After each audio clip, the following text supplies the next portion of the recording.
یا ایھاالذین آمنو، اے ایمان والو، اے مجھے وحدہ لا شریک ماننے والو، اے میرے نبی کو آخری نبی ماننے والو، اے دوزخ اور جنت کے اوپر ایمان رکھنے والو، کیا کرو؟ ادخلوا فی السلم کافہ، اسلام میں پورے کے پورے داخل ہو جاؤ۔ پروردگار سے بندہ یہ سوال کر سکتا ہے، یہ پوچھ سکتا ہے، مالک یہ تو بتا نا، تو نے کہا اے ایمان والو، ہم تو پہلے ہی کلمہ گو ہیں تیرے، تو پھر تو ہم سے کیوں مطالبہ کرتا ہے اسلام میں آ جاؤ؟ تو کیا ایمان اور اسلام میں کوئی فرق ہے؟ ہاں، علماء فرماتے ہیں اس میں فرق ہے۔ ایمان ہے زبان سے اقرار کرنا، اور اسلام ہے دل سے اقرار کرنا۔ اسلام ایمان ہے زبان بولے کہ میرا تو وحدہ لا شریک رب ہے،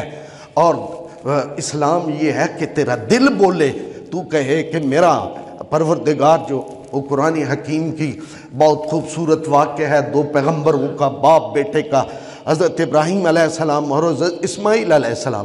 اللہ کے نبی ہیں، پیغمبر ہیں، خلیل اللہ ہیں، دوسرے جو ہیں وہ ذبیح اللہ ہیں، دونوں کا بڑا مقام ہے۔ حضرت ابراہیم کی اولاد نہیں تھی نرینہ، تو اللہ سے مانگتے تھے، مولا ایک بیٹا عطا کرنا، میرے پروردگار مجھے بیٹا بخش دے، میرے اللہ مجھے یہ عطا کر۔ تو یہ نعمت بیٹوں کی، اولاد کی اتنی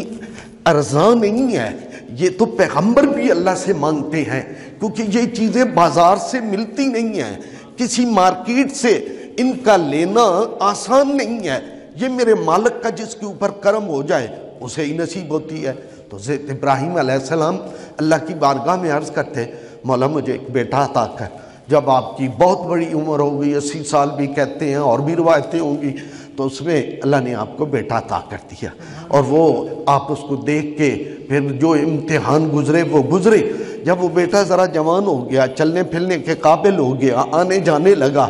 تو اس کو دیکھ کے آنکھیں اس بوڑھے باپ کی جو ہے وہ خوشی سے مسکراتی تھی۔ تو اللہ نے کہا آنا ابراہیم، ایک اور امتحان ہے، حکم دیا کہ تو جا اپنے بیٹے کو میرے راستے پہ قربان کر دے۔ حضرت ابراہیم نے، قرآن اس سارے واقعے کو بیان کرتا ہے، حضرت ابراہیم علیہ السلام فرماتے انی ارا فی المنام، اے میرے بیٹے میں نے آج رات کو خواب میں دیکھا، انی اذبحک، میں تمہیں ذبح کر رہا ہوں، میں تمہیں، فانظر ماذا تری، تیری کیا رائے ہے، تو اس بارے میں کیا کہتا ہے؟ پیغمبر کا بیٹا تھا نا، کوئی عام بیٹا تو نہیں تھا نا، بابا یہ کیا کر رہے ہو، اتنی آرزوؤں سے مانگا رب سے، اور اب مجھے ہی جو ہے وہ چھری پھیر رہے ہو۔ تو وہ بیٹا بھی اللہ کے نبی کا بیٹا تھا، تو انہوں نے کہا میرے والد، میرے پیارے ابا، یا ابت افعل ما تؤمر ستجدنی انشاءاللہ من الصابرین، میرے ابا جو میرے رب نے کہا ہے نا کر گزریے، میں انشاءاللہ آپ کو جو ہے وہ اس قربانی میں پیچھے نہیں رہوں گا، اور مجھے آپ صابرین میں سے پائیں گے۔ تو قرآن ان واقعات کو تذکرہ کرنے کے بعد کہتا ہے فلما اسلما، جب وہ باپ اور بیٹا دونوں کے دونوں مسلمان ہو گئے، جب دونوں نے اسلام قبول کیا، تو پتہ چل گیا زبان سے ماننا ایمان ہے، اور دل اور جان اس کے حکم کے اوپر نچھاور کرنا یہ اسلام ہے۔